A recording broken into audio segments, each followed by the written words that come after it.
esto es un desafío tremendo, porque, claro, presentar mundos que no conocemos es un arte, y es un arte que nos ha mantenido a través de muchas novelas, pero leer a través de un mundo que es el mundo cotidiano, en realidad es el mundo familiar, es el mundo de todos los días, es realmente una cosa complicada. Y hacerlo a través de tantas páginas, muchísimo más. Yo compararía el libro y al autor con James Joyce en 1918 y William Burroughs en 1959 hasta los años 70. Es decir, Ulises, libro incomprensible en su momento, que tuvo la suerte de ser prohibido y de ser censurado, pero fuera de eso fue mucho más censurado y prohibido que leído en un primer momento, porque era difícil, era complicado, ¿no es cierto? Y que levante la mano aquí la persona que pueda decir que ha leído todavía ahora Ulises completo y de una manera racional y razonable. Sigue siendo una experiencia complicada. Y lo mismo en el caso de William Burroughs con su famoso El almuerzo desnudo de 1959.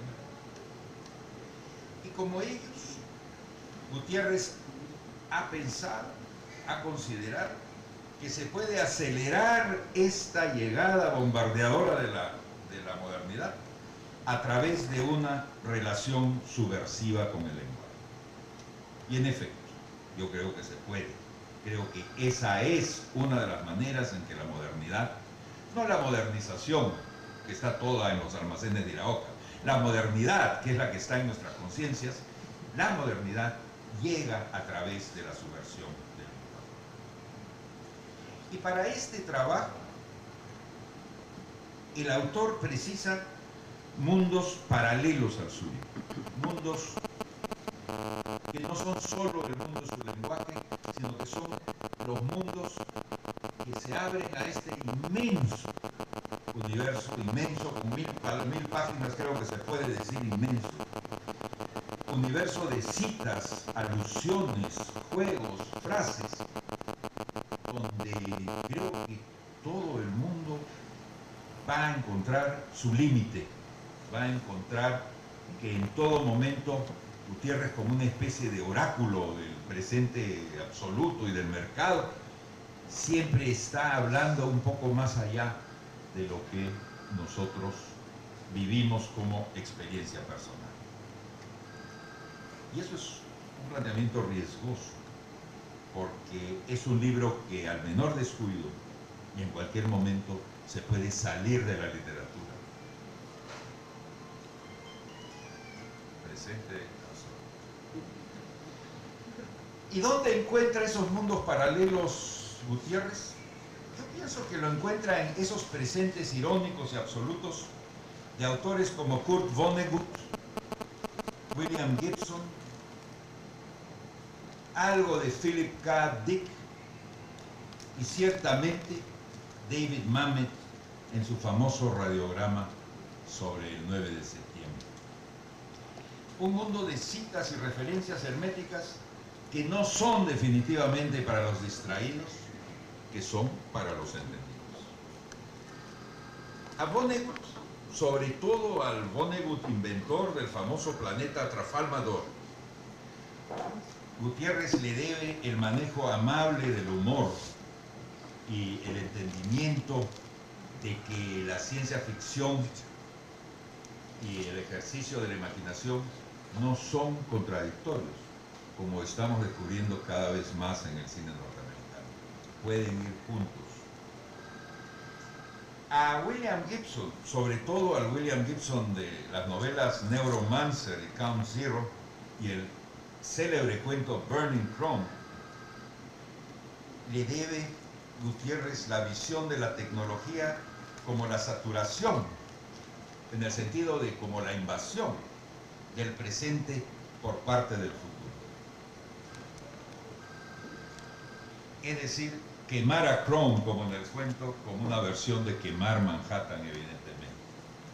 Y esto es quizá la parte que a mí más me interesa, este deseo exitoso en muchos lugares de liquidar el futuro, de hacernos sentir en un momento que ya para qué, que ya lo estamos viviendo y que no va a haber más de lo que estamos viendo ahora, que es una perspectiva nihilista, aterradora, ¿no es cierto?, poco esperanzadora, pero que produce muy buena literatura.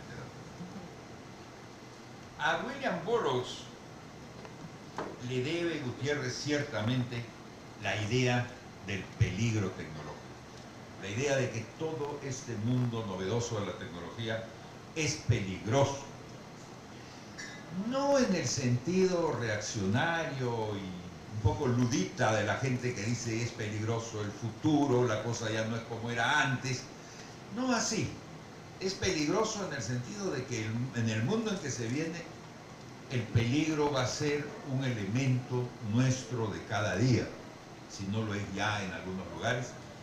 Y es Burroughs y es Gutiérrez quien nos introduce a un mundo donde casi podría uno decir la frase, ¿cómo podríamos vivir sin peligro?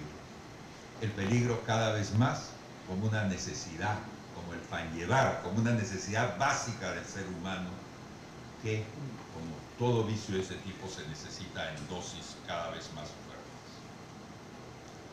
De paso, Gutiérrez ha realizado una parte del sueño de Faulkner que en un texto de los años 30 le reclamaba a su editor que por qué en sus novelas no se podía usar colores distintos para distintos planos narrativos y para distintos personajes. De modo que hubiera personajes que hablan en azul, ¿no es cierto?, y ciudades donde todo es en rojo y cosas de este tipo, porque él creía que con eso se podía penetrar más a fondo en la explicación de las cosas. Nunca lo pudo hacer, ¿no es cierto? Pero Gutiérrez se acerca mucho, gracias a la computadora, cuando nos introduce a la gráfica de los nombres de las personas.